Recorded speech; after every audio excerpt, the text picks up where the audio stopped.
नारे तकबीर। इसलिए बहुत ज़्यादा लंबी चौड़ी निज़ामत न करके मैं ये चाहता हूँ हज़रत को कुर्सी खिताबत पे आवाज़ दूँ। इसलिए हज़रत की ज़ाते बाबरकात अब ये समझे कि मैं बहुत लंबी चौड़ी निज़ामत करके न बुलाऊँ तो वो बहुत हल्के में है, हल्के में न लीजिएगा। बहुत उम्दा खिताब कुरान और हदीस की रोशनी में बहुत फसीह बलीग खिताब इंशाअल्लाह रहमान आप समात करेंगे। हज़रत अल्लामा मुफ्ती साहब क़िबला कुर्सी खिताबत पे तशरीफ़ ला रहे हैं तो एक अच्छे अंदाज में इस्लामी तौर तरीके पर हज़रत का इस्तकबाल कर लिया जाए कि नारे तकबीर, माशाअल्लाह, नारे रिसालत, नारे गौसियत, मसलके आला हजरत, जलसे दस्तार बंदी, जामिया रज़विया शम्सुल उलूम, हजरत अल्लामा मुफ्ती शमसुद्दीन साहब क़िबला, नारे तकबीर, नारे रिसालत। पैगाम रह रहा है आज के दौर में, क्या कह दीजिए सुभान अल्लाह, झूम के सुभान अल्लाह और मचल के सुभान अल्लाह। पैगाम आपका मुल्क हिंदुस्तान में यही रह रहा है कि हालात अभी कौम के क्यों नहीं बदले। बोलिए ना सुभान अल्लाह।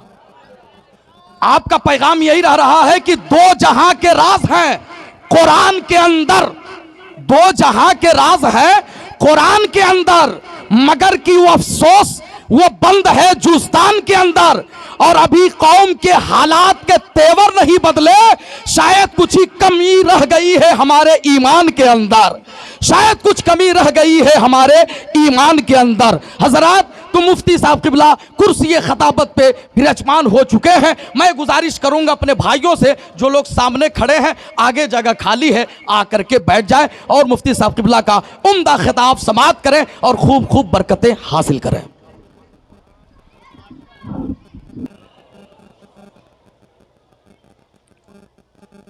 अल्हम्दुलिल्लाहि नहमदुहु व नुसल्ली व नुसल्लिमु अला रसूलिहिल करीम,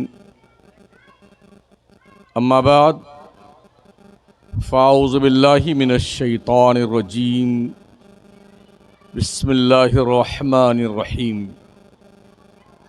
इन्ना अंज़लनाहु क़ुरआनन अरबिय्यन लअल्लकुम ताक़िलून।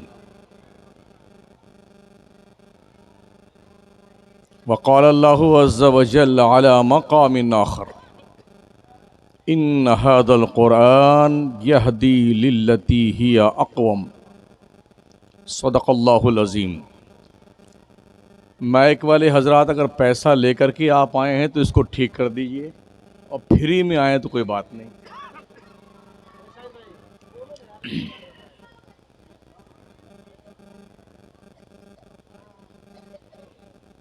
मेरी तकरीर में बिल्कुल कोई नारा नहीं लगाएगा।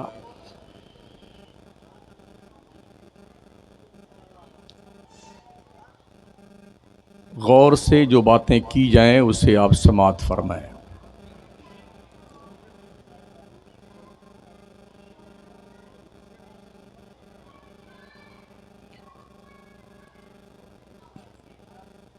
पहली बार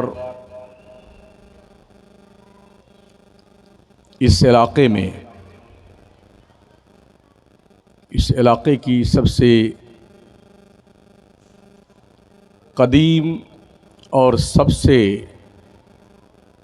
खूबसूरत बावकार इदारे के सालाना जलसाबाद के फ़ारिगीन यहाँ पर तशरीफ़ रखते हैं इस क़ुर्ब व जवार में, और इस इदारे के प्रिंसिपल साहब क़िबला भी वहीं काफ़ी दिनों तक तालीम हासिल किए हैं जहाँ से हमने खोशा चीनी की है। मेंबर नूर पे रौनक अफरोज़ सादात किराम, पीरान तरीक़त, उलमाए ज़वील एहतराम, अइम्मे मसाजिद अहले सुन्नत, तालिबान उलूम नबविया, हाज़रीन बज़्म, इस्लाम की पर्दा नशीन माओ और बहनों, इंतहाई खुलूस और मोहब्बत के साथ अपने और सारी कायनात के मरकज़ अक़ीदत रहमत आलम ताजदार मदीना जनाब मुहम्मदुर रसूलुल्लाह सल्लल्लाहु अलैहि वसल्लम की बारगाह दुरूद पाक की नज़रें पेश करें। अल्लाहुम्मा सल्लि अला सय्यिदना व मौलाना मुहम्मदिन व अला आलिहि व अस्हाबिहि व बारिक वसल्लिम सलातुं व सलामुन अलैका या रसूल अल्लाह। छुपाकर आस्ती में बिजलियां रखी हैं गर्दों ने, छुपाकर आस्ती में बिजलियां रखी हैं गर्दों ने, अनादिल बाग के गाफिल न बैठे आशियानों में। खुदा ने आज तक उस कौम की हालत नहीं बदली, न हो जिसको ख्याल आप अपनी हालत के बदलने का। ये तालीम का दौर है, रिसर्च का दौर है, पढ़ने पढ़ाने का दौर है, इनकलाब का दौर है। अगर हम इस दौर में दुनिया की कौमों से पीछे रह गए तो शायद हमारा वजूद सफ़े हस्ती से मिटा दिया जाए। जिस इंसान के पास इल्म नहीं वो इंसान नहीं, जानवर है। जिस घर में इल्म नहीं वो घर नहीं, मुर्गी का दरबा है। जिस मुल्क में इल्म नहीं वो मुल्क मुल्क नहीं, जंगली जानवरों का जंगल है। प्यारे आका सल्लल्लाहु ताला अलैहि वसल्लम के प्यारे दीवानों, मैंने खुतबे मुशर्रफ़ा की बात कुरान पाक की 2 आयतों की तिलावत की है। अल्लाह इरशाद फरमाता है, इन्ना अंज़लनाहु कुरआनन अरबिय्या, बेशक हमने कुरान अरबी में नाजिल किया है, लअल्लकुम ताक़िलून, ताकि तुम्हें अक़ल आ जाए।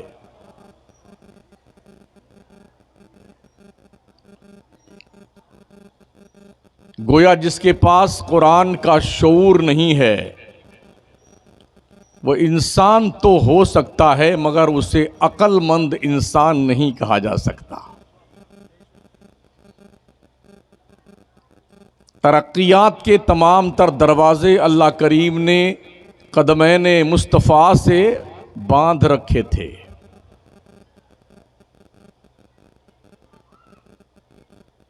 हमारे आका की तशरीफ़ आवरी हुई उससे पहले तकरीबन 6000 साल का ज़माना गुज़र चुका था।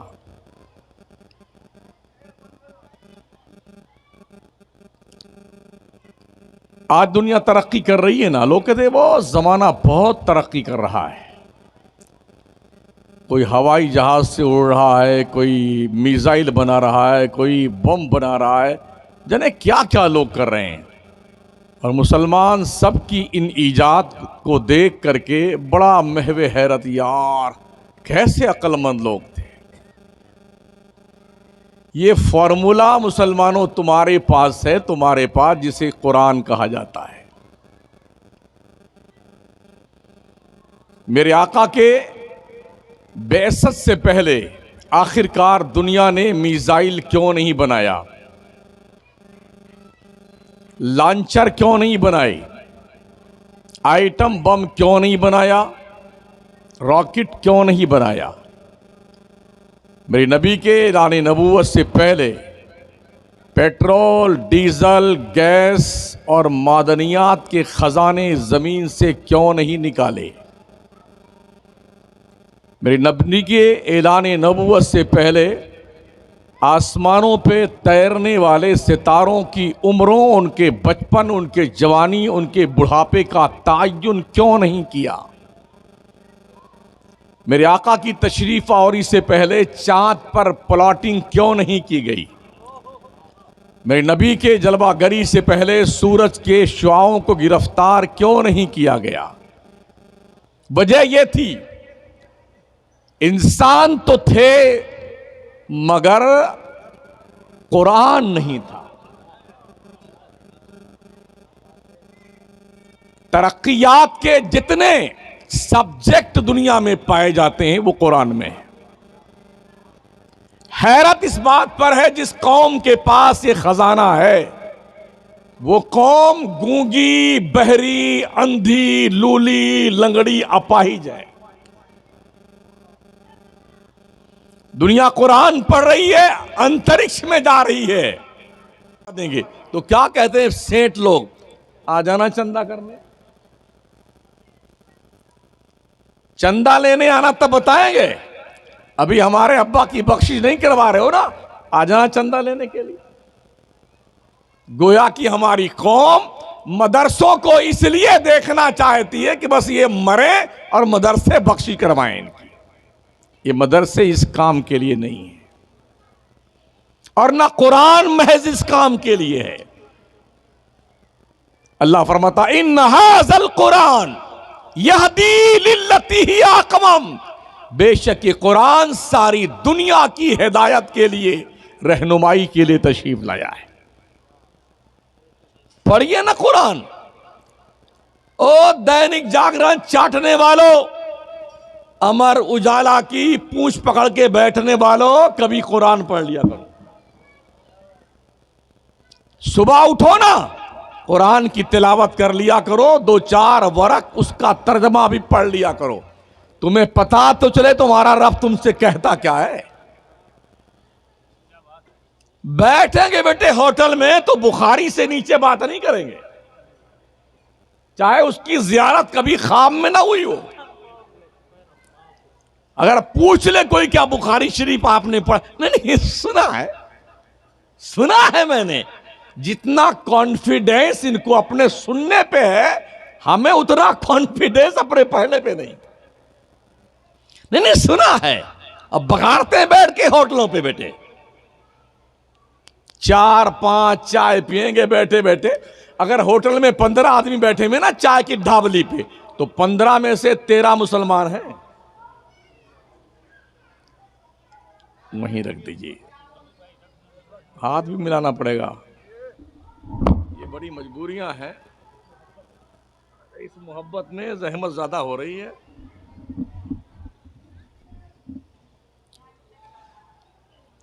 पंद्रह में से 13 मुसलमान, इसलिए कि फुर्सत इसी के पास में है ना, कोई काम दाम तो है नहीं। गप्पे लड़ाना, चुगली करना, गीबत करना, खुराफात करना, किसको फंसाना है, किस पे इल्जाम लगा, ये सारी प्लानिंग होटलों पे, चाय की दुकानों पे, ढाबलियों पे तैयार होती है। और फिर पूरा अखबार, मजाल है कोई लाइन छूट जाए, मतन, बैन सतूर, हाशिया, ये कोने वाला एडवर्टाइज का सब पढ़ करके तब बैठे जी। वो जॉर्ज बुश को ऐसा नहीं करना चाहिए था, वो टोनी ब्लेयर को भी ऐसा नहीं करना चाहिए था। लगता है ये वाशिंगटन में बैठने वाले कोई सेक्रेटरी साहब हैं। चूल्हे भाड़ में बैठने वाले बंदे, तेरी बकवास सुनता कौन है? तुम्हें जीने का शऊर नहीं आया अब तक, तुमने होश के नाखून नहीं लिए अब तक। हमारी कौम का अलमिया यह है, अगर पढ़ने के मामले में देखा जाए तो शेड्यूल कास्ट से नीचे हमारी कौम का मुसलमान है। जितनी भी रिपोर्ट मंडल कमीशन आयोग की, सचर कमेटी की, वो यही बताती हैं, मुल्क के शेड्यूल कास्ट से भी कम पढ़े लिखे मुसलमानों की तादाद है। 2% मुसलमान पढ़ा लिखा है। ना दीन की तालीम है, ना दुनिया की तालीम है। अंग्रेज जब हिंदुस्तान से जाने लगा था तो इसने बड़ी चालाकी के साथ तालीम को 2 हिस्सों में बांट दिया। ये दुनिया की तालीम अलग और दीन की तालीम अलग। दोनों ने खुशी खुशी कबूल कर लिया उस जमाने में। जिसने दुनिया की तालीम हासिल की वो दीन से जाहिल रह गया, और जिसने दीन की तालीम हासिल की वो दुनिया से जाहिल रह गया। रिजल्ट क्या हुआ? डॉक्टर, इंजीनियर, लॉयर, मौलाना, मुफ्ती, हाफिज कारी, इन दोनों तबके के बीच में एक बड़ी खंदक हो गई। डॉक्टर, इंजीनियर, लॉयर कहते हैं मौलाना सब जाहिल होते हैं, और मौलाना कहते हैं सारे कमबख्त डॉक्टर जाहिल होते हैं, और हम कहते हैं दोनों जाहिल हैं। दोनों तबके जाहिल हैं। काश ऐसा होता, डॉक्टर अपने इल्म को, लॉयर अपने इल्म को, इंजीनियर अपने इल्म को, मौलाना, मुफ्ती, अल्लामा अपने इल्म को मुश्तरका तौर पर मिल्लत के मफाद के लिए यूज करते, तो आज हमारी कौम झाड़ू लगाती हुई दिख रही है, बहुत बुलंद मकाम पे पहुंच चुकी होती। हमारे बच्चे 14% 12वीं पास या फेल होने के बाद ड्रॉप आउट हो जाते हैं। 14%। बंबई जाएंगे, होटल में चाय वाला काम करेंगे, कहीं धागा काटेंगे, कहीं कुछ करेंगे, बाहर वाला काम करेंगे। बेटियां कुछ ज्यादा पढ़ती हैं, वो वहां से कमा के पैसा भेजता है, और ये बच्चियां जो है पढ़ते पढ़ते पढ़ते पढ़ते बहुत ऊपर निकल जाती हैं। फिर जानते हो क्या होता है, जब ये पढ़ लिख के बहुत ऊंची पहुंच जाती है ना, अपना कैरियर बनाने का जब धुन उनको सवार होता है, उनके मेयार का दूल्हा मुसलमानों में नहीं मिलता, तो भाग करके वो कहीं और पहुंच जाती है। आए दिन अखबारात की शह सुर्खियां इस बात की जमानत देती हैं, हमारे कौम की बच्चियों ने हजारों की तादाद में भाग करके गैरों के साथ शादियां करी हैं। इस इर्तिदाद पर बंद बांधने के लिए, ओ मुसलमानों, तुम्हारे पास क्या लाहे अमल है? हमारी इस बिरादरी के पास क्या इसका मंसूबा है कि कौम की बच्चियों को मुर्तद होने से बचाया जाए? वो लोग जो बैठ के गली कूचे में मीटिंगें फरमाते रहते हैं, पगले हुए, जिनके दिमाग सड़ गए हैं ना कि ये प्रधान जी है, ये फलाने जी है, ढकाने जी हैं, कोई तदारुक है आपके पास? अब तक तकरीबन गुज़िश्ता 8 से 9 साल के अंदर 1-2 नहीं, 8 लाख मुस्लिम बच्चियों ने भाग के गैरों से शादियां करी। कौन मुजरिम इसका है?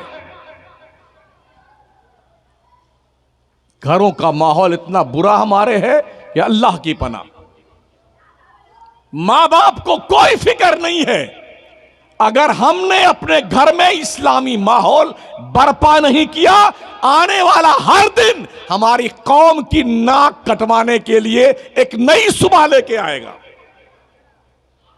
इसलिए सबसे पहला फार्मूला, ओ मुस्लिम कौम के लोगों, अपने घर के अंदर कम से कम 2-3 टोंटियां लगा के रखो, ताकि वजू करने का कार्यक्रम चलता रहे। एक कमरे के अंदर 4-5 मुसल्ले रख दो नमाज पढ़ने के लिए। हर मुसलमान अपने घर में मिनी लाइब्रेरी बना ले, 150 किताबें मजहब की मुसलमान के हर घर में मौजूद होनी चाहिए। क्यों? जब आपका नन्हा बच्चा सुबह आंख खोले तो देखे मां सजदे में पड़ी हुई हो, बहन वजू कर रही हो, भाई कुरान की तिलावत कर रहा है, बाप नमाज की तैयारी कर रहा है। जब बच्चा पूछे मां क्या कर रही हो, मां जवाब दे, बेटे उस रब की बंदगी कर रही हैं जिस रब ने हमें और तुम्हें पैदा किया है। यह शऊर बर्पा कीजिए, बचपन से अपने औलाद के दिमाग में इस्लाम पिलाइए, ताकि आपकी नस्लें कॉलेज और यूनिवर्सिटी की दहलीज पे पहुंचने के बाद मुर्तद न बने, बल्कि मुस्तफा के वफादार बन के रहे। सोचिए और 100 बार सोचिए। हलवा, मुर्गा, पराठा, बिरयानी, कोरमा, माशाल्लाह, खीर, पकौड़ा, खिचड़ा, कितना ठूसोगे? कितना? मुझे बताओ तो सही। आपके इस गोरखपुर जिला में या आपके देवरिया जिला में कोई मुसलमानों का एक भी कॉलेज है? बताओ बताओ, है? कॉलेज की बात कर रहा हूं, नहीं है ना? आपके जितने हमारे जिले हैं ना हिंदुस्तान में, इल्ला माशाअल्लाह नथिंग की मंजिल में, हमारे पास हमारी कौम को पढ़ाने के लिए बच्चों को हमारे लिए पास कॉलेज नहीं है, यूनिवर्सिटी हमारे पास नहीं है। लोग कहते हैं मुसलमान गरीब बहुत है। जब उर्स होता है तो गरीबी नहीं देखते हो, इनका नाचना कूदना गाना ढोल बजाना और जुलूस के साथ 15 साल 10 साल के बच्चों से लेके 25 साल तक नचनियों की एक लंबी लाइन होती है। क्या यही इस्लाम सिखाता है? अभी 1 हफ्ता पहले अमोडोबा में हम थे। कम से कम 1 किलोमीटर दूर तक मुस्लिम जवान बच्चियां और बच्चे नाचते हुए और डांस करते हुए मजार पे चादर लेके आते हैं। कहां मर जाता है मुसलमान हमारा? कहां सड़ जाता हमारा दिमाग? कहां गई हमारी सोच? क्या कौम की बहू बेटियां नाचने के लिए हैं? क्या मुस्लिम कौम के बच्चे नचनिया बनने के लिए हैं? जितने मज़ारात हिंदुस्तान में इल्ला माशाल्लाह सब पे जाहिलों का कब्जा, कमीनों का, जलीलों का। कहीं औरतों को कव्वाली गाने के लिए, कहीं मर्दों को कव्वाली गाने के लिए। इधर मर्द बैठा है, इधर औरत बैठी है, रात भर कव्वाली ये नचनिए शराबी गाते हैं और हमारी कौम वाह वाह करती है। तो जिस कौम के अंदर ऐसे गवैये पैदा हो, अपने औलादों में गवैये ही तलाश कीजिए आप। नाचने वाले पैदा होंगे आपकी कौम में। अगर हमने होश के नाखून नहीं लिए, आने वाला दिन बहुत भयानक है। कहां बैठे हैं आप? जितना बॉर्डर का इलाका है कादियानी चाट गया उन्हें। हरियाणा, पंजाब, चंडीगढ़, नेपाल का बॉर्डर, ये इलाका कादियानियों की जद में है। हमारे पास है कोई तदारुक? हमारे पास है कोई लाहे अमल? साउथ में जाइए, हैदराबाद औरंगाबाद के बीच में एक कुत्ते ने नबी होने का दावा कर दिया है। सारे मौलाना एक कमबख्त के पीछे घूम रहे हैं जवाब देने के लिए, और कौम का हाल यह है मुर्तद होती जा रही है। हम 50, 60, 70 साल से अपनी कौम को अकीदे नबूवत नहीं समझा सके, इसलिए कि हम तकरीर करने जब आते हैं ना, तो हम वो तकरीर करते हैं जो कौम चाहती है। काश हम वो तकरीर करते जिस चीज की कौम को जरूरत है। शुगर का मरीज, ऊपर से हम थम्सअप पिलाने बैठ जाते हैं। हार्ट अटैक के पेशेंट को चर्बी की बढ़िया बढ़िया बोटियां ठुसवाते, खाओ बेटे, मरेगा नहीं वो। मेरे आका सल्लल्लाहु ताला अलैहि वसल्लम के प्यारे दीवानों, जलसों का मिजाज ये बन चुका है, पूरी रात का रत जगा। हमारे जलसों में कोई डॉक्टर नहीं आता तकरीर सुनने के लिए, कोई पढ़ा लिखा नहीं आता है, इसलिए कि उनके पास इतना वक्त नहीं कि हमारा रत जगा वो झेल सके। और फिर उस पर सोने पे सुहागा पूरी रात इल्ला माशाल्लाह, लाया नहीं बातें। वहाबी के मुंह पे डाल दो खौलता पानी, उसके मुंह में सरिया डाल दो, डाल के बता दो। ये जमहूरी मुल्क है, इतना कूटे जाओगे शक्लें पहचानने में नहीं आएंगे। हमारी कौम ने इतना समझा है, वहाबी वहाबी करते रहना इसी का नाम सुन्नियत है। जी नहीं, हूटिंग करना इस अच्छी बात नहीं है। दलाइल की रोशनी में अपने मोतकदात रखिए। हिदायत देना हमारे बाप का काम नहीं है। एक है इरातुत तरीक और एक है ईसाल इल मतलूब। हमारी जिम्मेदारी इरातुत तरीक की है, ईसाल इल मतलूब की नहीं है। हाथ पकड़ करके किसी को हम नमाज के लिए जबरदस्ती नहीं ला सकते हैं, पैगाम दे सकते हैं यार। पूरी रात हमारे शायर आएंगे तो वो भी सिर्फ दे वहाबी ले वहाबी, ले वहाबी दे वहाबी। खतीब आएंगे तो दे बरदूद वहाबी, दे सर शैतान वहाबी। ये हजरत इंसान को क्या समझाओगे इसके अलावा? क्या ये मदरसे इसी काम के लिए है? माशाल्लाह बड़ी खूबसूरत इमारत है, शानदार इदारा है। बड़ी धमाका खेज मस्जिद भी आपने माशाल्लाह बनाई, अल्लाह सबको जज़ाए खैर दे। लेकिन मैं पूछना चाहता हूं इसका मकसद क्या है? क्या मकसद इसका है? एक तरफ तो हुकूमत हमारे इन कमरों में अंदर जहां पर सिर्फ और सिर्फ चटाइयां बिछी हुई हैं वहां कट्टा ढूंढती है, बम ढूंढती है, तलवार ढूंढती है, हैं? और एक तरफ हम इतने पगलाए हुए हैं, हमें कोई मतलब ही नहीं साहब। ऐसा थूक थूक करके हर गला गली कूचा, हर जीना और कमरा, गुसलखाना, बाथरूम पिचकारी मार मार के लाल पीला कर रखे हैं। तहारतो निस्फुल ईमान, पाकीज़गी ईमान का आधा हिस्सा है। बड़े अदब के साथ मैं अर्ज करना चाहूंगा अपने इस बिरादरी के लोगों से, आप खुद भी जो कमरे में बैठते पढ़ाने के लिए ना दरसगाह में, खबरदार उस वक्त तक जब तक आप पढ़ाएं पान शरीफ इस्तेमाल मत फरमाया कीजिए। कभी आपने कॉलेज में देखा, यूनिवर्सिटी में देखा किसी प्रोफेसर लेक्चरर को पान खाते हुए स्कूल के टाइम में?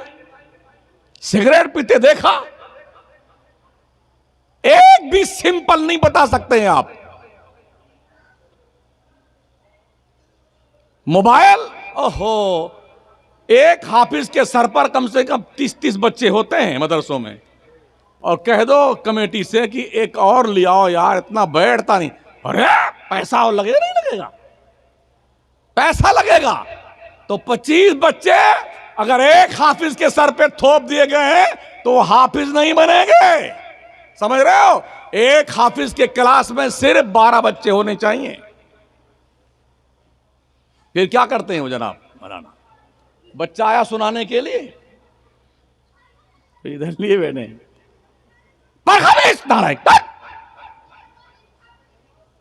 अरे पढ़ना तेरे, ये चालू है।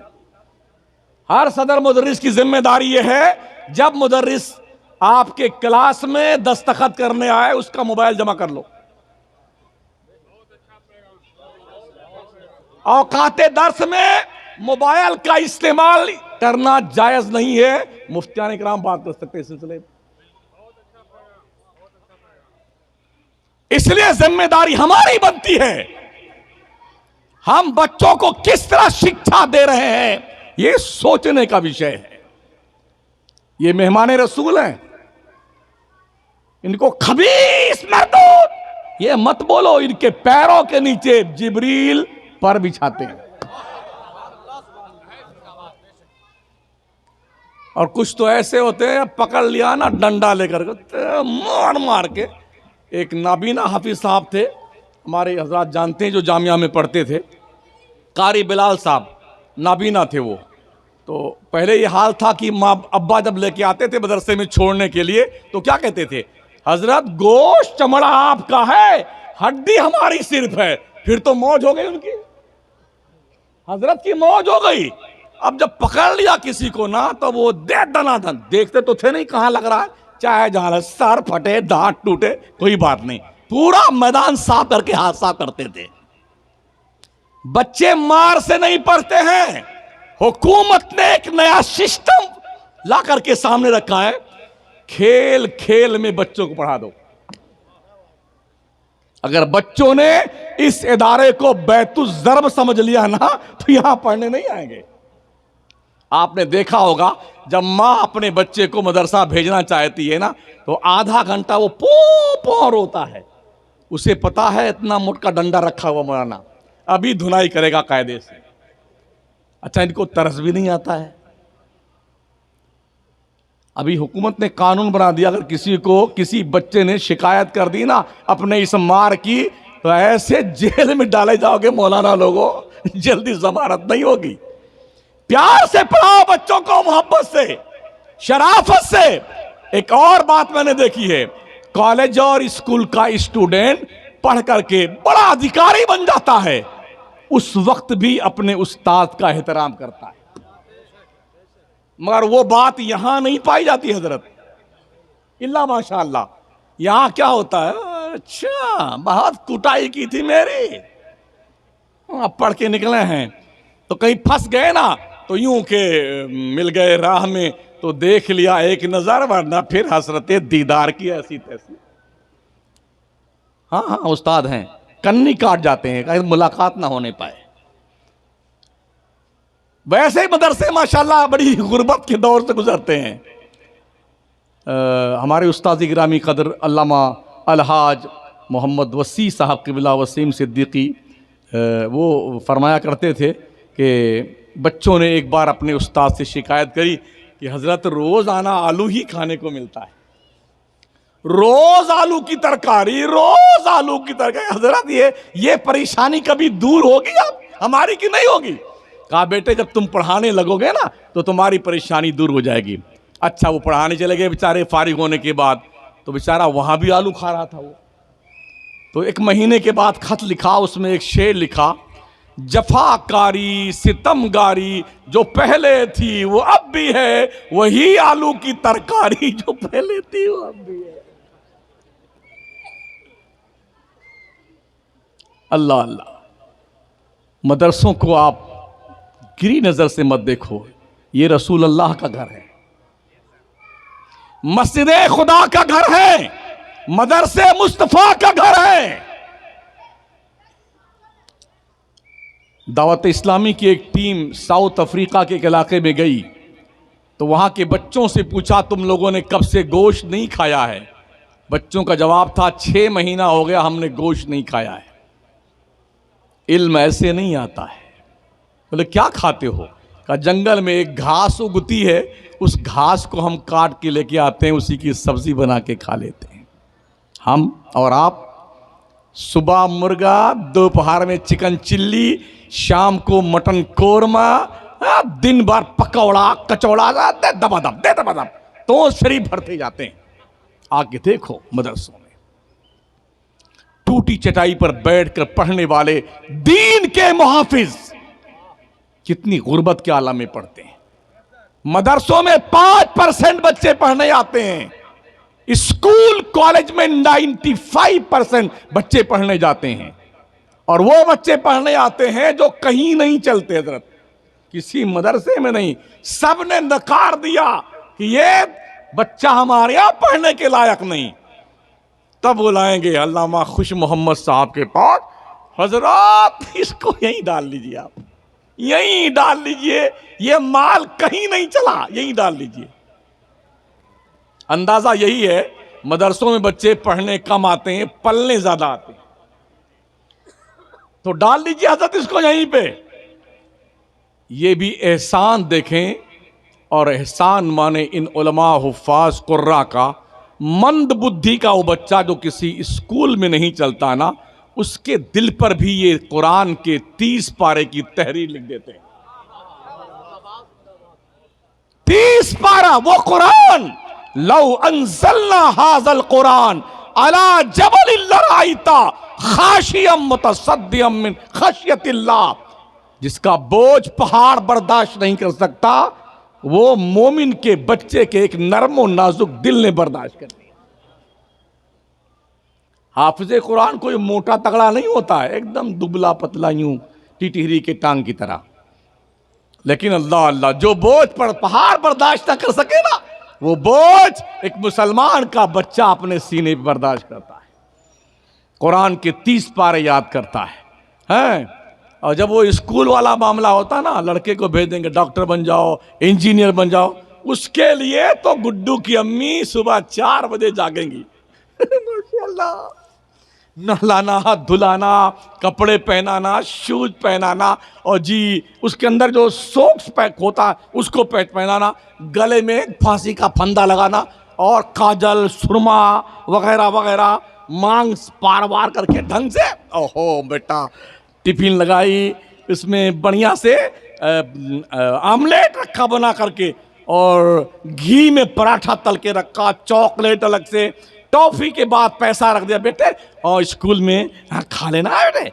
अब वो गुड्डू के पापा को गाती, अरे उठिए ना, अरे उठिए ना गुड्डू के पापा, स्कूल का टाइम हो गया। बेचारा वहां के मसलता उठता है, चड्डिए पहने पहनते भुर्र से मोटरसाइकिल इतार करता है और पहुंच जाता कॉलेज स्कूल में।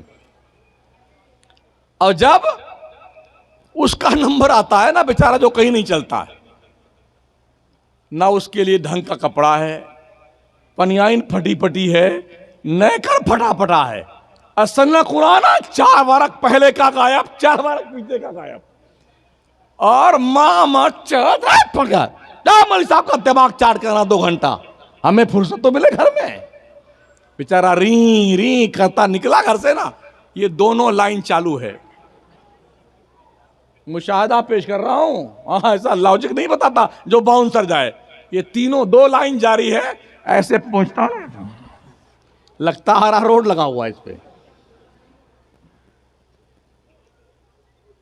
3 घंटे फुर्सत मिल गई अम्मी जान को, मौलाना का दिमाग चाटा उसने, शाम को आया।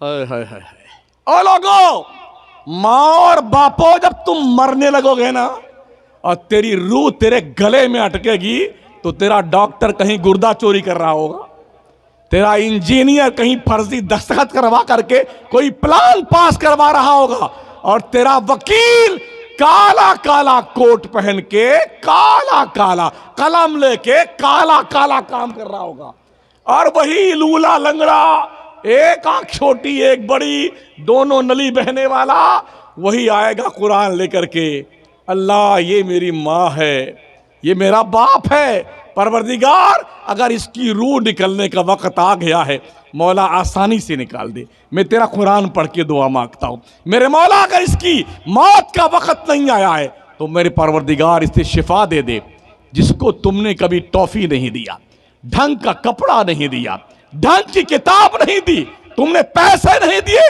हिकारत की नजर से जिस बच्चे को देखा कुरान पढ़ लिया उस बच्चे ने, तो तू मरेगी ना मां, और तेरा बाप मरेगा बच्चे। सुन ले, तेरे बख्शिश की दुआ तेरे मरने के बाद जब तक तेरी औलाद जिंदा रहेगी ना, वो हाफिज जी मौलाना साहब, तब तक वही दुआ करते रहेंगे। हमारी हुकूमत इन मदरसों में बम ढूंढती है किसी कमरे का जो दरवाजा है तो खिड़की नहीं लगी हुई है, और खिड़की है तो टूटी फूटी है, कुछ ठीक ठाक यहां दिखा मुझे मामला, वरना हालात ये है कहीं की ईंट कहीं का रोड़ा, भानमती ने कुंभा जोड़ा, ऐसे मदरसे हैं हमारे। उस पर बालाए सितम ये कमेटी जो है फिरौन बन के मुसल्लत रहती है, कमेटी फिरौन, हामान, शद्दाद, नमरूद की तरह खड़ी रहती सर पे, और इनका शौक चल रहा है कि अगर मैं तशरीफ लाऊं मदरसे में तो जो मुफ्ती साहब चाहे बुखारी पढ़ा रहे हो चाहे तिरमिज़ी पढ़ा रहे हो, उसको छोड़ छाड़ करके, अरे सेक्रेटरी साहब आइए आइए आइए सेक्रेटरी साहब, अरे सेक्रेटरी कैसी तैसी, इस कहीं के सेक्रेटरी साहब हैं, इस्तिंजा करने का शऊर नहीं आता है बेगैरतों को है, और कहते सेक्रेटरी साहब हैं। शर्म कर जालिम बंदे, शर्म कर, मुस्तफा के दीन के ये दाई हैं और हुजूर की हदीस पढ़ाते हैं, उससे बड़ा तेरा रुतबा नहीं है। कदर कर इन बंदों की जो कौम के बच्चों को, अबे चंद मदरसे हैं जो सरकारी हैं, वरना पूछो इलाके के मुदरसीन को, 5,000 रुपये तनख्वाह है, 6,000 रुपये, तो बेटा क्या कहता है कमेटी का, और पिछले वाले इमाम साहब थे ना, उनको तो हम 5,000 देते थे, आपको 5.5 दे रहे, हमारा एहसान कर रहा है, हम तो आपको 5.5 दे रहे हैं, तेरे बाप का खर्चा चलता 5,000 में, ड्यूटी 24 घंटे की, तेरी औलाद मरने लगे तो दुआ करने मौलाना जाए, तेरे बच्चे की शादी आए निकाह पढ़ाने मौलाना जाए, तू मर जाए तेरे जनाजे की नमाज मौलाना पढ़ाने, 30, 10वां, 20वां, 40वां बरसी हर जुमेरात की तेरी फातिहा मौलाना लगाए, 5,500 ले लीजिए, 5,500 ले लीजिए। फिर जानते हो क्या होता है, वो मौलाना साहब नियत बातें नियत की मैंने 4 रकात फार वक्त इशा वास्ते अल्लाह ताला के, मेरा कबाशिर अल्लाह अकबर, या अल्लाह 107 रुपये लीटर पेट्रोल है, या अल्लाह 200 रुपये अरहर की दाल है, या अल्लाह टमाटर भी 40 रुपये किलो, या अल्लाह चाय की पत्ती भी 200-300 रुपये, अल्लाह अकबर। कभी 2 रकात को 4 रकात टिका देता है, कभी 4 को 3 में सुलटा देता है, जानते हो, ऐसा इमाम रखो, ढंग की तनख्वाह दो, जो नियत बांधने के बाद सब्जी खरीदने न जाए, मस्जिद में रहे। हाँ, ढंग की तनख्वाह दो। और मौलाना लोगो, इमाम ज्यादा सुन लो, कान खोल करके मेहनत करो, मेहनत, किताबों का मुताला रखो। ऐसा नहीं कि महीने में 4 जुम्मा आता है तो 4 जुम्मा में 4 बुजुर्ग की बयान कर दी। हमारे यहां इतने उर्स होते हैं ना, एक खांची भर करके उर्स होता हजरत।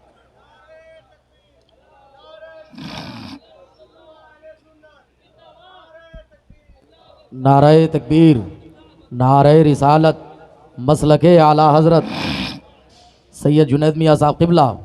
नारे तकबीर, नारे रिसालत।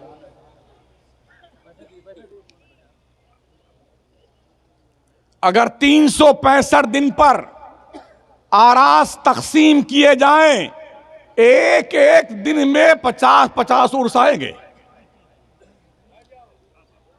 तो हमारे इमामों ने फिक्स कर रखा, महीने में 4 जुम्मा आता है, इस जुम्मा को फलाने बुजुर्ग का बयान करना है, बाद वाले में इस बुजुर्ग का, बाद वाले में इस बुजुर्ग का, बाद वाले में। तो नमाज रोजा कौन सिखाएगा भाई साहब? नमाज रोजा कौन सिखाएगा? हलाल और हराम कौन सिखाएगा? शिर्क और बिदात कौन सिखाएगा कौम को? जब तुमने साल भर सेट कर रखा है, बस ये फला फला का हमें तब बयान करना, बस कौन सिखाएगा इसे? यही वजह है, हमसे ज्यादा जलसा हिंदुस्तान में कोई नहीं करता है।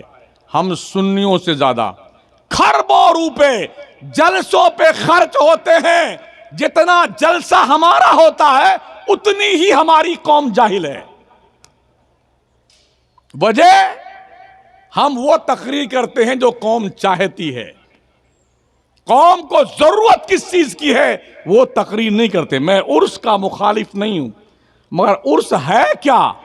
शरई नुक्ते नजर से जिस बुजुर्ग का इंतकाल जिस तारीख में जितने बजे हुआ है, उस तारीख में उतने बजे उसके लिए ईसाले सवाब कर दो, इतना ही उर्स है, बस। समझ रहे हो? इतना ही उर्स है। बकिया सब जानते हो क्या? ये तो धंधा पानी है। आ जाओ अजमेर शरीफ में, अरबों रुपए, अरबों, बल्कि इससे भी ज्यादा सालाना ख्वाजा मोइनुद्दीन चिश्ती के चौखट पे हमारी कौम के लोग डाल के आते हैं। हमारा सुन्नी दे के आता पैसा। 25 मदरसे दरगाह के फंड से देवबंदियों के चल रहे हैं। जरा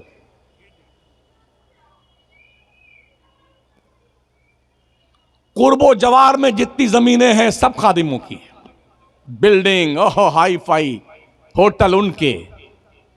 कादियानियों का मरकज अजमेर में, देवबंदियों का मरकज अजमेर में, गैर मुकल्लिदों का मरकज अजमेर में। हमारा क्या है? एक मोइनिया उस्मानिया जिसके अंदर 365 दिन सिर्फ कुरान खानी होती है। बंबई से सठियाए हुए सेठ आते हैं, अहमदाबाद से सठियाए हुए सेठ आते हैं, और वहां 15 खत्म कुरान हमारी तरफ से कर देना, 20 हमारी तरफ से कर देना, खत्म खाजगान 100 हमारी तरफ से, खत्म कादरिया 50 हमारी तरफ से। एक का नंबर खत्म हो, दूसरे का, दूसरे का, तीसरे का, पैसा दिया, खत्म करवाते रहो। हम जब भी गए हैं उन बच्चों को सिर्फ यही करते देखा है। क्या हो गया है? हमें हो क्या गया है? मदरसों के हालात हमने बिगाड़ रखे हैं।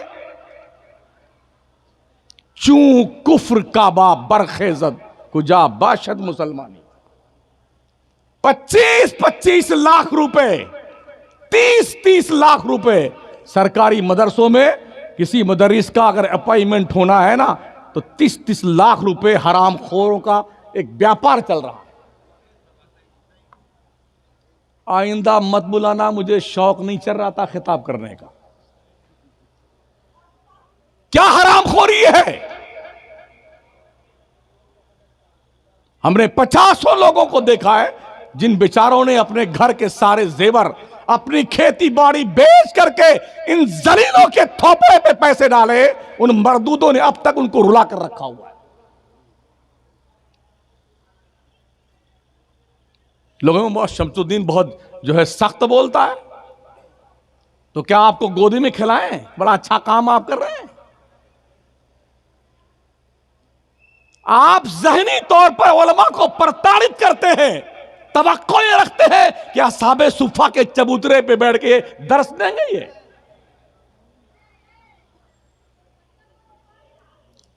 सलाम है उन बुजुर्ग शख्सियात को जिन्होंने ये इदारे कायम किए, जिनकी कुर्बानियों से ये अंजुमन आबाद है। ओ कमेटी के लोगों, मुझे नहीं पता कि आप कैसे हैं, लेकिन मैं भी इसी हिंदुस्तान में रहता हूं, मुझे पता लोग कैसे होते हैं। याद रखना, अगर खुदा ने तुम्हें मौका दिया है दीन की खिदमत करने का, कुछ करके अपनी आकबत बना के चला जा, अपनी आखिरत ठीक कर ले। बहुत खुशकिस्मत है वो मदरसे जिन्हें अल्लाह का खौफ रखने वाली कमेटी मिल जाए। याद रखना, कमेटी अपने वजूद को बेसमेंट में खपा देती है। जो मुखलिस होती है वो बुनियाद की ईंटें दिखती नहीं है, बुनियाद की ईंटों का कोई आउटलुक नहीं होता है, कोई लोकेशन नहीं होता है, मगर दसियों मंजिला इमारत उसी ईंट पे खड़ी होती है जो इखलास के साथ बुनियाद में रखी जाती है। बंदे तुम्हें कुछ अजर नहीं दे सकते हैं, तुमने खुदा को राजी करने के लिए काम किया है ना। मरने के बाद जो अल्लाह तुम्हारा एजाज देगा ना, तुम संभाल नहीं सकते उसे। इसलिए ऐसे कीड़े जो दिमाग काट रहे हैं ना, उसको दिमाग से बाहर निकालो। दिल साफ करो, दिल। ये कपड़े तो सबके साफ होते हैं। यौम ला यनफउ मालुन वला बनून इल्ला मन अतल्लाह बिक़ल्बिन सलीम।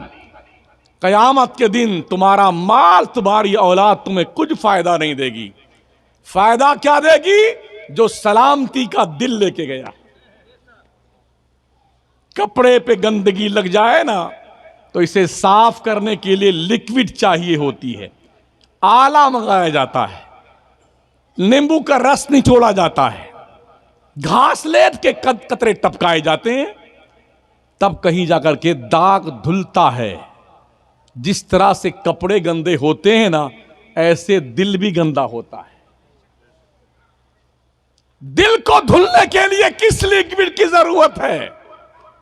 सिलसिले नक्शबंदिया के बुजुर्गों का वतीरा हमने पढ़ा और देखा भी है, वो ज्यादातर दिल ही साफ करते हैं। जी, मुशाहदा पेश कर रहा हूं। नक्शबंदिया सिलसिले के बुजुर्गों का दस्तूर यह है, जब वो हल्के जिक्र करते हैं ना, और कभी अकेले भी रहते हैं, जब दिल उनका जारी होता है ना, बैठे रहते हैं महफिल में, फिर भी सदाए अल्लाहू महसूस की जा सकती उनके दिलों की आवाज। दिल साफ किया जाए। पहले के बुजुर्ग दिल ही साफ करते थे, अब जेब साफ की जा रही है। हाँ हजरत, पहले के अल्लाह वाले दिल साफ करते थे, दिल। बंगले नहीं बनाते थे। ख्वाजा ने 90 लाख काफिरों का दिल साफ करके कलमे की तहरीर लिखी थी। मैंने अजमेर में ख्वाजा मोइनुद्दीन चिश्ती का कोई मकान नहीं देखा है, और आज उनकी दहलीज पर पलने वाले लोगों के अरबों खरबों रुपए बैंक बैलेंस में भरे हुए हैं। समझ रहे हैं? तो अल्लाह वाले दिल साफ करते हैं। अल्लाह के वलियों की बारगाह में जाओ, वो तुम्हें बताएंगे दिल कैसे साफ किया जाता है। दिल साफ करने के लिए आला की जरूरत नहीं है, लिक्विड की जरूरत नहीं है, साबुन और सर्फ की जरूरत नहीं है। किसकी जरूरत है? बंदे, जब तेरा दिल गंदा हो जाए, सूफिया फरमाते हैं, तेरे घर के लोग सो जाएं, तन्हाई में चुपके से उठ, वजू बना, मुसल्ला उठा, अकेले में अपने रब की दहलीज़े करम पे लौ लगा के बैठ जा, आंसुओं की झड़ी लगा दे, अश्के निदामत बहा दे। डॉक्टर इकबाल कहते हैं मोती बना के शाने करीमी ने चुन लिए, कतरे जो टपके मेरी अरके इन्फ्याल के। दिल के ऊपर लगे हुए कुराहों के धब्बों को शर्मंदगी के आंसू धुलते हैं, और खुदा के खौफ से जो आंसू गिरते हैं ना, आका करीम की हदीस का मफहूम है, अगर मोमिन के खौफे खुदा की बुनियाद पर आंखों से निकले हुए आंसुओं का एक कतरा जहन्नम में डाल दिया जाए तो जहन्नम ठंडा पड़ जाएगा। इतने कीमती हैं खौफे खुदा की बुनियाद पर निकलने वाले आंसू। वैसे हम बिल्ली मर जाए तो रोएं, कुत्ता मर जाए तो रोएं, धान चौपट हो जाए तो रोएं, भैंस मर जाए तो रोएं, अम्मा मरे तो रोएं, अब्बा मरे तो रोएं, बंदे कभी तन्हाई में अपने आप पे रोया कर, अपने आप पर, क्योंकि अल्लाह रोने वाले बंदों को पसंद करता है। आंसू बहा रब की दहलीज़े करम पर, देख तेरे रब की रहमतों का सावन भादो कैसे तेरे ऊपर बरसता है। कभी कभी, आज नहीं, पहले खानकाहें ही दर्सगाहें हुआ करती थीं। खानकाह में परवान चढ़ने वाले स्टूडेंट अल्लामा भी बनते थे और वली कामिल बनते थे। जी, जब से ये डिवाइड हुआ ना, सूफी अलग, मौलवी अलग। क्या कहते हैं, अजय ये मौलाना लोग तसव्वुफ क्या जाने, हमारे पीर साहब है ना क्या सूफी हैं, नमाज को नहीं पढ़ते हैं। जिंदाबाद जिंदाबाद, पीर साहब जिंदाबाद। हमने कहा भाई नमाज कहां पढ़ते, कहा मौलाना आप क्या जाना, हमारे पीर साहब मदीने में नमाज पढ़ते हैं, मदीने में। हमने कहा खनवा कहाँ का खाते हैं, कहा हिंदुस्तान में। हमने कहा जमजम का पानी मदीने में मिलता है, मक्के में मिलता है, क्या मदीने और मक्के का खाना और जमजम का पानी पीर साहब को अच्छा नहीं लगता है? ठूंसते हिंदुस्तान में, पानी हिंदुस्तान का पीते, और नमाज की बारी आती बेटा वो मदीना पहुंच जाता। अरे पीर मक्कार के ऐसी तैसी।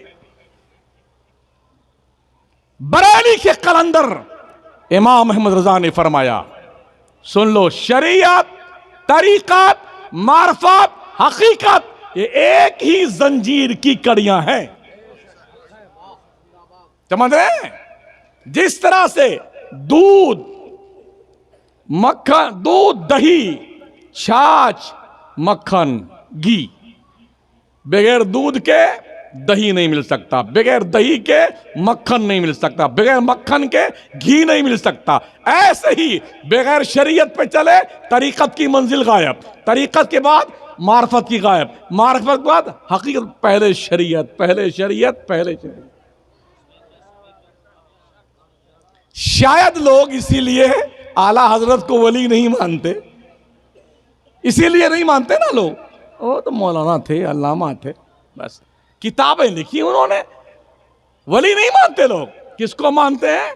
अभी एक मरा नहीं उधर नासिक के इलाके में, हाँ, खरीफ जर्सी, 400 करोड़ की प्रॉपर्टी उस पीर फटीचर की। 400 करोड़ किसको कहते हैं सर? 400 करोड़ की, न बीवी न बच्चे। और जो नाचता था ना तो उसके आसपास औरतें नाचती थीं। कितना बेहया है वो बाप जो अपनी बेटियों को ऐसे जंगली दरिंदे पीरों के पास भेजता है। कितना जलील है वो भाई जिसकी बहन पीरों के हाथ पैर दबाती है। कितना बेशरम और बेगैरत है वो बाप जिसके बच्चियां जो है गैर महरम पीर के हाथ पैर दबाती। अम्मा आयशा सिद्दीका फरमाती हैं, मैंने कभी नहीं देखा कि मेरे आका करीम सल्लल्लाहु अलैहि वसल्लम ने किसी गैर महरम औरत का हाथ कभी हाथ से टच किया हो।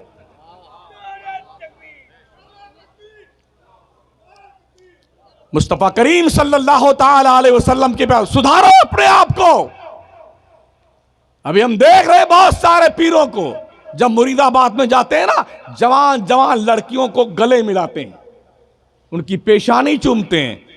अरे घर वालों, डूब मरो, डूब मरो। क्या हो गया तुमको? और क्या कहते हैं, हम फैज दे रहे हैं। अबे बेफैज कहीं का, तू फैज देगा?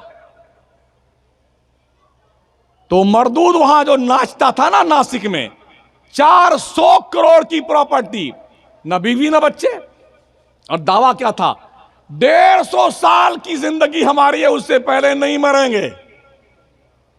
ड्राइवर ने कहा अच्छा ठीक है, लिया रिवॉल्वर, एक टीम, कहानी खत्म, गया काम से भी, और धरी रहेगी 400 करोड़ की। खुदाई दावा। अभी लेटेस्ट एक वीडियो आई, एक मौलवी साहब है, पता नहीं जाहिल कहीं का, कि मैंने अपने पीर को खुदा मान लिया। अरे बेहया बेगैरत मुशरिक। कितने कव्वाल हैं जो कुफरिया शेर गाते हैं, और हमारी ये कौम बैठ के कव्वालों की कव्वालियां सुनती है। अब बंबई, लुधियाना, कलकत्ता से कमा के लौट के आने वाले लौंडे 10-10 रुपए की नई की गड्डी लेके आते हैं, और फिर क्या बात, जिंदाबाद जिंदाबाद। इतना थुकड़े जाओगे ना बेटे, शक्लें बिगड़ जाएंगी तुम्हारी। आओ इन मदरसों में और यहां से पढ़ के जाओ, ये तुम्हें बताएंगे पीर का मकाम क्या होता है, ये बताएंगे पीर का एहतराम क्या होता है, ये बताएंगे पर्दा क्या होता है। इसलिए इस्लाम की मुकद्दस शहजादियों, माओ बहनों, इस बात को गांठ बांध के रख लेना, किसी भी गैर महरम मर्द के सामने बेपर्दा जाना हराम है,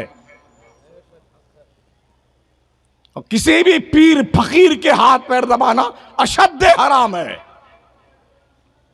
पैर दबाना है, अपने बाप के दबाओ, बच्चों अपनी मां के पैर दबाओ। अल्लाह के पैगंबर ने फरमाया, ओ बच्चों, तुम्हारी जन्नत काबा के दीवार के साए में नहीं, तुम्हारी जन्नत तुम्हारे माओ के कदमों के नीचे है। मेरे मुस्तफा फरमाते हैं, दुआए वालिदी ले वालिदैहि का दुआई लकुम। एक बाप की दुआ अपने बच्चों के लिए ऐसी होती है जैसे एक नबी की दुआ उम्मत के लिए हुआ करती है। कभी चूमा अपने अब्बा का हाथ पैर, कभी चूमा अपने मां के कदमों को। पीर साहब आए तो कपड़वा फाड़ के ले जाएंगे, और मौका मिल जाए तो एक को दाढ़ी की बाल नहीं छोड़ेंगे तबर्रुक के लिए। हजरत संभाल के रहिएगा आप लोग, बड़ा जालिम जमाना आ गया, लोग बहुत जालिम हो गए हैं। हाँ, बस पा जाए मौका। हमने हजरत दाढ़ी नोचते देखा है, इसलिए मैं कह रहा हूं। यानी मोहब्बत में इतने गुम हो जाते हैं बेटे, यही नहीं देखते इस नोचने में पीर साहब को तकलीफ होगी नहीं होगी। ये कंडीशन है हमारी। सैयद अमीनुल कादरी साहब को अभी धक्का मार गिरा दिया हाथ चूमने के चक्कर में मुरादाबाद में, एक हफ्ता पहले हम भी वहीं थे। कंडीशन इतनी खराब है साथियों। हमारे शोरा हजरात से अदब के साथ अर्ज है, ये सिर्फ अम्मा की शान में मनकबत लिखते हैं। हाँ, सिर्फ मां, अरे बाप भी कुछ खैरियत के मालिक है नहीं यार, बाप के लिए कुछ लिख दिया करो। कहां गए तहसीनी साहब हजरात? हाँ, कभी बाप के लिए भी लिख दिया करो, बहुत मेहनत करता है बाप बेचारा। हाँ, अल्लाह गवाह है, मैंने देखा है दुबई वगैरह में नाश्ता नहीं करता बाप कि कुछ पैसा बचेगा तो मेरे बच्चों के काम आएगा। दोपहर का खाना भी नहीं खाता है, बच्चों के काम आएगा। शाम को बोरियों वाली टोपी पहले ला के रख लेता है, वहाँ जमात खाना बोरियों का है, तो शाम को बोरी वाली टोपी लगा के जमात खाने पहुँच जाएगा, फ्री में खाना खा के जाता है। ये बापों को देखा मैंने, मुशाहदा बता रहा हूँ। पैसे बचेंगे, बच्चों के काम आएंगे। और यहाँ सेठानी, ओहो पूरे गांव मशहूर है, ओहो दुबई वाली आ रही, दुबई वाली, ओ सऊदिया वाली आ गई सेठानी साहिबा। अब बेटा मेरा बाप दुबई कमाता, बेटे सर का पसीना पैर तक आता है। में कोई गोश्त वगैरह पकाने के लिए गोश्त लेके आओ ना, तो थोड़ा शोरबा ज्यादा कर लो, एक आध प्याला अड़ोस पड़ोस में भेज दो। अगर ऐसा नहीं है तो अपने पतेली की खुशबू से पड़ोसियों की नाक को तकलीफ मत देना। ये भी आका फरमाते हैं, अगर कुछ बच्चे मौजूद हों, उसी में आपका बच्चा भी हो, कुछ बच्चे यतीम जिनका बाप मर चुका है, तो उन बच्चों के बीच में ये मत कहना कि ये मेरा बच्चा है, वरना उन बच्चों के दिल पर कयामत टूटेगी, मेरा बाप नहीं है, मैं यतीम हूं। कितनी खूबसूरती के साथ मेरे अल्लाह के पैगंबर ने इतना खूबसूरत ज़ाब्ता अता फरमाया है। मेरे आका के प्यारे दीवानों, नबी रहमत फरमाते हैं, अगर तुम घर में फल फ्रूट लेके आते हो ना अपने बच्चों के लिए, तो या तो पड़ोसियों के घर में भी कुछ भेज दो, वरना अपने बच्चों कह देना घर से बाहर ना निकलना, दरवाजा बंद करके खा लेना, वरना गरीब का बच्चा देखेगा ना तो वो दिल में तकलीफ महसूस करेगा। कभी हमने पढ़ा है ये सब? कभी इस पे भी रोशनी डाली जाती है? हमको 4 तकरीर मान लो याद है, तो पूरे हिंदुस्तान में वो 4 तकरीरें ही करेंगे हम, 5वें नंबर नहीं आएगा। और उसी पे खूब नारे लगेंगे, पूरी जिंदगी गुजर जाती इसी में। जिंदाबाद खतीब आज़म हिंदुस्तान, हम इमाम है, मस्जिद में इमाम, समझ रहे हैं? हर जुमा को 1 घंटा तकरीर करते हैं और इमाम को हर जुमा को नई तकरीर करनी पड़ती है।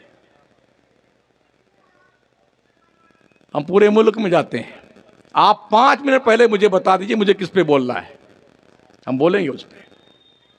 कुरान शरीफ में 6666 आयतें हैं, बस 4-5 आयतें याद करके हिंदुस्तान भर में, जैसे कि हमारे एक बुजुर्ग थे, मरहूम इंतकाल हो गया, बुलबुल साहब, बुलबुले कौन थे, हाँ, वो फरमा कर एक तकरीर वो उनके पास थी, तो एक जगह गौरा चौकी हमारे इलाके में आए गोंडा में, तो हम लोगों ने मिल के हजरत अरे कोई एक और याद कर लीजिए। कहा बा बुढ़बक आदमी, एक कै में खाली नहीं तारीखिया साल भर की, तो काय दूसरी याद करें हैं,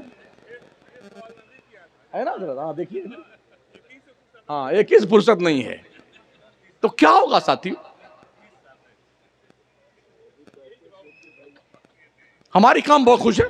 अगर हम आपको जन्नत माशाअल्लाह, एक बार सुभान अल्लाह कह दीजिए, 10 पेड़ जन्नत में लग जाएंगे। बोलो सुभान अल्लाह। रुक जाओ थोड़ा सा, हमारे अनाउंसर हजरात, ये जब शायद लोग देखते हैं यार मामला थोड़ा बैठ नहीं रहा है, माजरत के साथ, अपने अब्बा के नाम बोलिए सुभान अल्लाह। कौन अपने पीर से प्यार करता है, बोले सुभान अल्लाह, तो बड़े खुश होते हैं। बेटा क्या बात, 10 पेड़ लगेंगे, नमाज का पता ही नहीं, पेड़ लगेंगे। अच्छा, नर्सरी से आप 10 पेड़ ले आइए और इस पिपरा कनक में आपकी 1 सेंटीमीटर भी जमीन ना हो, कहां लगाएंगे?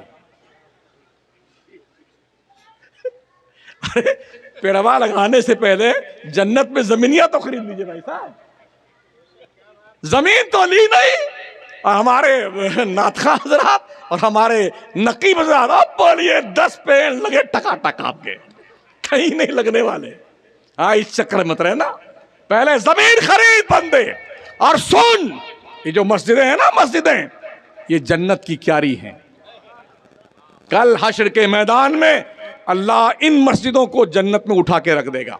हजरत अल्लामा अहमद यार खान नईमी रहमतुल्लाह अलैह लिखते हैं, काबा शरीफ को तामीर करने के लिए जो पत्थर इकट्ठे किए गए थे, जो पत्थर बच गए, तेज हवा आंधी ने उसे उठाया, पूरी दुनिया में छींट दिया।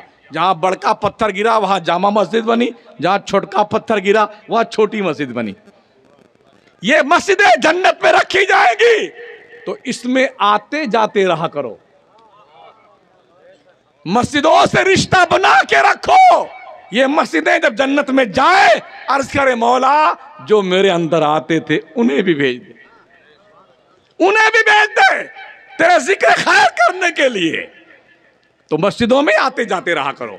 मेरी गुफ्तगू इख्तिताम की तरफ चलती है, क्योंकि दस्तारबंदी भी है, शायर हजरात भी हैं, मेरे बाद आपको खिताब भी सुनना है। हमारी जमात के कोहना मश्क, बड़े जिम्मेदार आलिम दीन का, हमसे ज़्यादा आप जानते हैं उन्हें, अल्लामा अब्दुल कादिर अलवी साहब के बिला। अर्ज़ में कर रहा था साथियों, तैयारी करो और पढ़ो। जो कौमें बेदार मगज हैं वो पढ़ती हैं और अपनी औलाद को पढ़ाती हैं। जो कौमें अपने नई जनरेशन के भविष्य के तहफ्फुज का दर्द रखती हैं वो कौमें अपने बच्चों को पढ़ाती हैं। हमारी कौम अपने बच्चों को पढ़ाने में सक्षम नहीं लग रही है। समझ रहे हैं? इमाम बुखारी जब पढ़ने गए थे ना तो पढ़ाई के पीरियड में कई दिन ऐसे गुजरे कुछ खाने को नहीं मिला था, तो घास खा के जिंदगी गुजारा था। एक मुहद्दिस गए बगदाद पढ़ने के लिए। पहले मदरसे में खाने पीने का इंतजाम नहीं हुआ करता था। हम लोग भी माशाल्लाह पढ़ते थे रौनाही में, तो जो दाल शरीफ हमें खाने को मिलती थी, अगर पतीली से गुस्ल कर लेते पूरी दाल से, पता नहीं चलता दाल से गुस्ल किया है कि पानी से किया है। एक पीस भी दाल की ज़ियारत नहीं होती थी उस पतीली में, इतना बड़ा होता था, एक को दाल नहीं होती थी। और पानी ऐसे निकालते थे हम लोग, 100 फीट नीचे से पानी, तो आधी मिट्टी आधा पानी, उसको रख देते, फिर मिट्टी अंदर तशरीफ ले जाती और पानी ऊपर तशरीफ लाता, तो पीने को मौका मिलता था। अब तो माशाल्लाह बढ़िया इमारत बनी है। हम लोग ईंट पे सोते थे भाई साहब, ईंट पे। घर से पढ़ने गए थे तो 7 रुपया महीने का मिलता था। आज छोटका लड़का नहीं मिलता 10 रुपये नहीं था। अगर 10 रुपया 50 लेंगे आज दिन भर का खर्चा। अल्लाह साहब 7 रुपए में 2 रुपया किराया चला जाता था, 5 रुपए में 1 महीना पढ़ते थे। ये दौर था। तो वो मुहद्दिस गए पढ़ने के लिए बगदाद शरीफ। अम्मा ने 100 रोटी बनाया और सुखा कर दे दिया। बगदाद पहुंचे तो जब भूख लगी तो रोटी को तोड़ करके चोरमा बनाया, दरियाए दजला के करीब आए, उसमें पानी डाल के भिगो करके एक रोटी, 24 घंटा में एक रोटी खाते थे। इस तरह 100 दिन गुजारे, इल्मे हदीस सीखने गए थे। जब रोटियां खत्म हो गई तो जुब्बा बेच दिया अपना, कुछ दिन वो चला। वो भी पैसा खत्म हुआ तो जूती बेच दी, वो भी खत्म हो गया। अमामा बेच दिया, वो भी खत्म हुआ तो रोते हुए घर गए, मां गुर्बत ने मुझे पढ़ने नहीं दिया। पढ़िए, जो पढ़ेगा वही आगे बढ़ेगा। ये कोई किसी की लहर नहीं है जो 8 साल से आप देख रहे हैं। ये 80 साल का मैक्सिमम वर्क है लोगों का। बड़ी प्लानिंग के साथ बिरादरान वतन ने छोटे छोटे पहले स्कूल खोले, शिशु मंदिर, गायत्री मंदिर। सबको हक है पढ़ने पढ़ाने का, हमें आपत्ति नहीं है, हर एक को हक है। हमने क्या किया? हमने गेस्ट हाउस बनाए, शादी हॉल बनाया है। और जब भी शादी का अरमान नहीं निकालेंगे। नाचने वाले कहां से आ रहे हैं? लखनऊ से। खाना खिलाने वाली लड़कियां आ रही हैं बाराबंकी से, गोरखपुर से। पगला गए हो? जिस कौम के बच्चों के पास ना दीन का शऊर है ना दुनिया का शऊर है, उस कौम की ये कंडीशन है। वो पढ़ने गए थे। एक और मुहद्दिस जिन्होंने 2000 जिल्दें हदीस की अपने कलमी नुस्खे से लिखी थी, 2000 जिल्दें। कलम तराशते थे फिर हदीस लिखते थे। तराशा, इकट्ठा कर लिया, और इकट्ठा करने के बाद जब इंतकाल का वक्त आया तो फरमाया, ऐ लोगों, जब मेरा इंतकाल हो जाए तो कलमी जो तराशे रखे हैं इसी से मेरे गुस्ल का पानी गर्म किया जाए, इसी से मेरे गुस्ल का पानी गर्म किया जाए। फिर भी तराशे बच गए थे। शेख अब्दुल कादिर जिलानी जिलान से बगदाद पढ़ने गए थे। ख्वाजा मोइनुद्दीन चिश्ती हसन संजरी संजर से कहां पढ़ने गए थे? समरकंद, बुखारा, नीशापुर, बगदाद पढ़ने गए थे। तो पढ़ने के लिए आपको घर से निकलना ही होगा। अगर आप नहीं पढ़ेंगे कोई बात नहीं, घसियारे रहिए, क्या दिक्कत पड़ती है यार। जिन मुल्कों से मदरसे खत्म किए गए हैं ना, उन मुल्कों से मुसलमान मिट गया है। मुस्तफ़ा कमाल पाशा के दौर में तुर्की में इस्लामी किताब पढ़ने पे पाबंदी थी, नमाज पे पाबंदी थी, किताब छापने पाबंदी थी, पढ़ाने लिखाने पाबंदी थी। तो उस दौर के उलमा ने जानते हो क्या काम किया है? वो खेत पे मजदूरी के लिए काम करने जाते थे। किसी के खेत में गेहूं काटना हो या बुआई करनी हो तो अपने तलबा को लेकर के मजदूरी पे काम करने जाते थे। वो मौलाना लोग, हाफिज लोग, कारी साहब लोग गेहूं काटते थे और बच्चों को काटते काटते इल्म सिखाते थे। ट्रेन पे बैठते थे टिकट लेकर के, 10-10 शागिर्दों का टिकट लेके थे। इस मुल्क शहर से उस शहर में जाते थे, इस सफर में बच्चों को इल्म दीन सिखाते, तब जाकर के इस्लाम बचा है। इन मदरसों की कुर्बानियां भूल नहीं सकते हैं आप। इन उलमा की कुर्बानी फरामोश नहीं कर सकते हैं आप, समझ रहे हैं? मैं जब बगदाद पहुंचा, दजला किनारे गया, रेत पे उतरा, 1.5 से 2 घंटा उसी रेत पे टहलता रहा। हजरत, हमारे दोस्त ने कहा, यार मौलाना क्या कितनी देर कर दी तुमने, क्या कर रहे हो? कहा, मैं मुसलमानों का वो माजी ढूंढ रहा हूं जो 3 बर्रे आजम पर हुकूमत करता था। यही वो दजला की रेत है जिस पर बुखारी तरसे बुखारी लेते थे, इमाम मुस्लिम पढ़ते थे।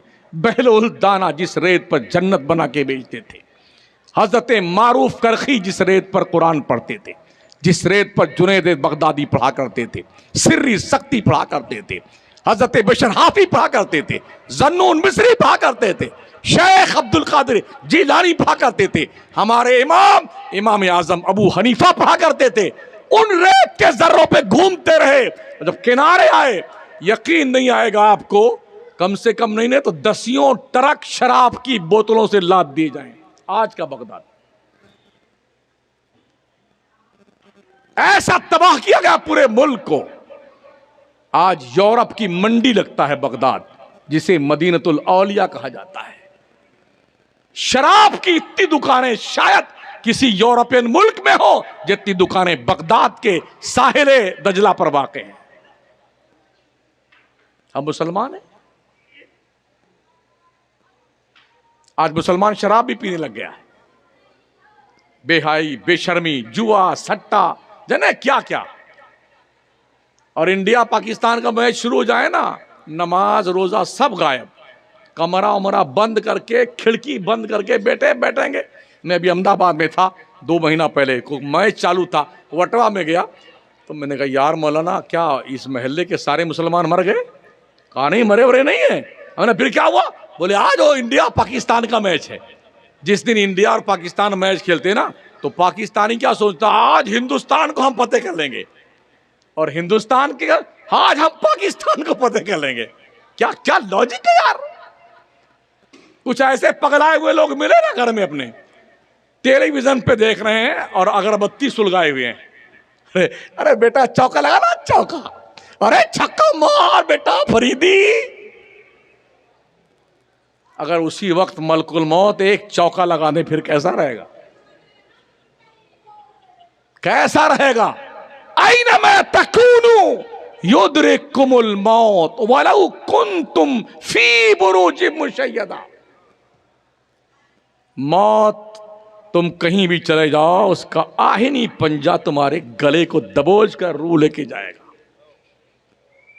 आबाद करो मस्जिदों को, आबाद करो मदरसों को। मदरसे हैं तो मस्जिदों से अजान की आवाज आ रही है, मदरसे हैं तो कुरान की तिलावत है, मदरसे हैं तो दिल में कलमे का नूर है, मदरसे हैं तो दिमाग में इस्लाम की मोहब्बत का सौदा है, मदरसे हैं तो याद रखे बड़े और छोटे का लिहाज है। अगर अब मदरसे ना रहे ना, अभी लॉकडाउन में बगैर जनाजे के, बगैर कफन के, बगैर मिट्टी के रहे स्वाहा। ज्यादा दिन नहीं गुजरे हैं, इसलिए पढ़िए, पढ़ने का कोई विकल्प नहीं है साथियों। पढ़ाई पैसे से नहीं आती है। अगर पढ़ाई पैसे से आती ना तो हर जाहिल अल्लामा बन जाता। हमने बंबई में देखा बड़े बड़े सठियाए हुए सेठों को, अरबापतियां, मगर हाल क्या है, उनको अपना दस्तखत करना नहीं आता। ऐसे बेटे पकड़े कलम, ऐसे करते हैं, चिड़िया की टांग बनाते हैं। सेठ साहब है, सेठ साहब, समझ रहे हैं। इसलिए जो महाराणा के सादात का फरमान है ना, सरकार रफीक मिल्लत का, आधी रोटी खाओ, बच्चों को पढ़ाओ। और बड़े अदब से अर्ज है अपने इस इदारे के असातिज़ा, जितने भी यहाँ बैठे हमारे बिरादरी के लोग, मदरसे के बच्चों को सिर्फ हाफिज कारी मौलाना बनाकर ही मत छोड़ देना, इन्हें कुछ हुनर भी सिखाओ। कंप्यूटर का पूरा लैब तैयार किया जाए ताकि बच्चे पढ़ने के बाद सिर्फ सठियाए हुए सेक्रेटरी के पास हमको इमाम रख लीजिए, नहीं, इज्जत से रोजी कमाओ, हुनर सिखाओ अपने बच्चों को। और हर बच्चे को घसीट कर बुखारी तक ना ले जाओ, खामसा तक पढ़ा करके एक्सपर्ट बुलाइए। ये बच्चे आगे चलने के लायक हैं कि नहीं। अगर हैं तो स्पेशली तौर पे 2-2 साल का एक्स्ट्रा तहकीक का शोबा कायम कर दो उस सब्जेक्ट का। अगर ऐसा नहीं है तो खामसा पढ़ा करके पगड़ी उगड़ी बांध कर जिंदाबाद करके बेटे जाओ और धंधा करो, बिजनेस करो। जानते हैं ये चड्डी वाले क्या करते हैं? मैं फैजाबाद शहर से टेम्पू पकड़ा, अयोध्या स्टेशन जा रहा था।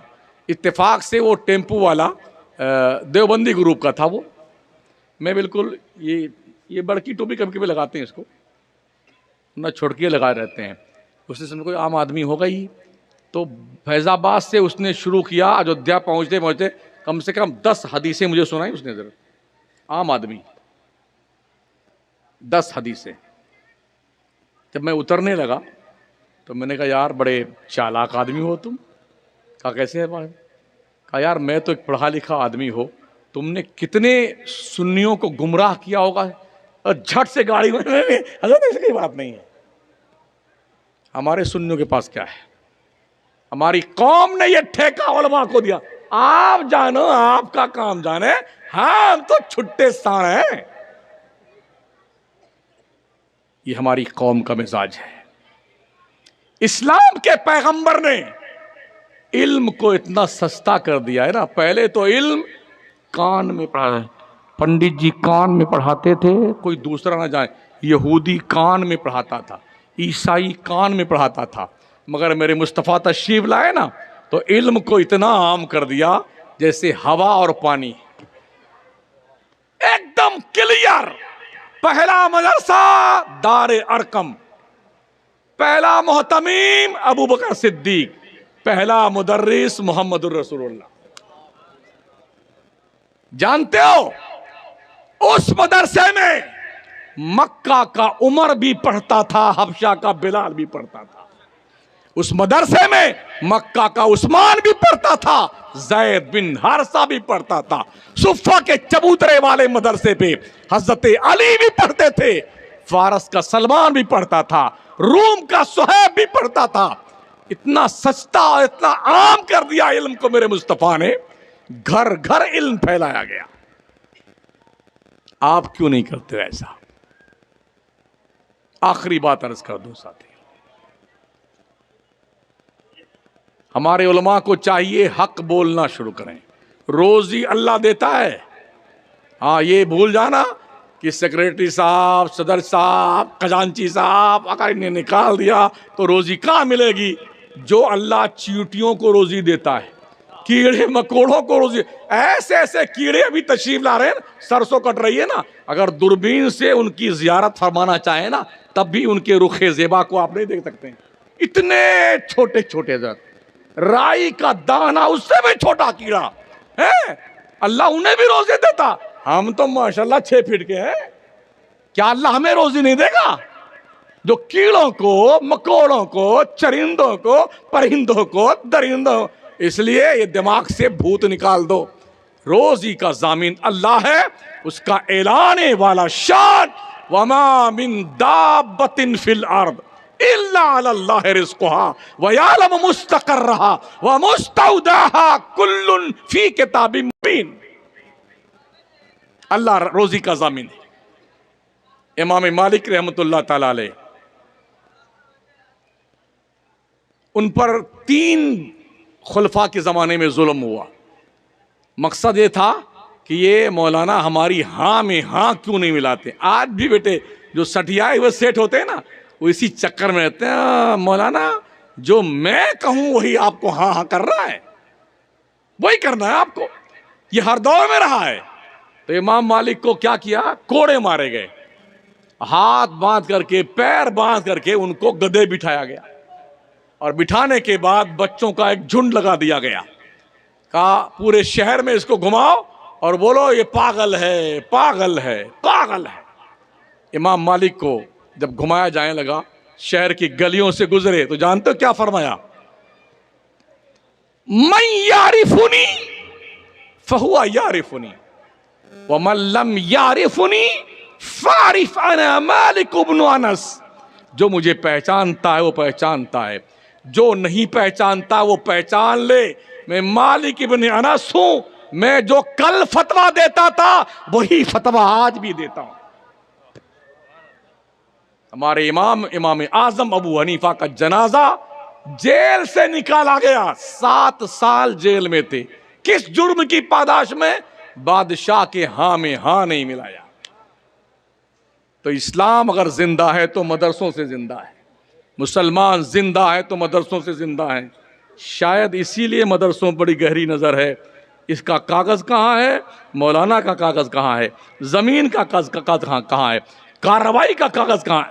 ऐसा लगा दिया है बेटे, गूंथे हुए हैं। इन्हें पता है इस कौम को दीन इस्लाम की स्पिरिट जो मिलती है इसी दानिशगाह से मिलती है।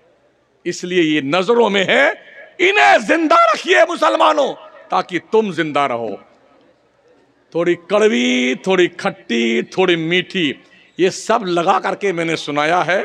ज्यादा कड़वा लगा हुआ ना, थोड़ी शक्कर मिला करके शरबत बना के पी लीजिएगा, आपको फायदा देगी ये नसीहतें।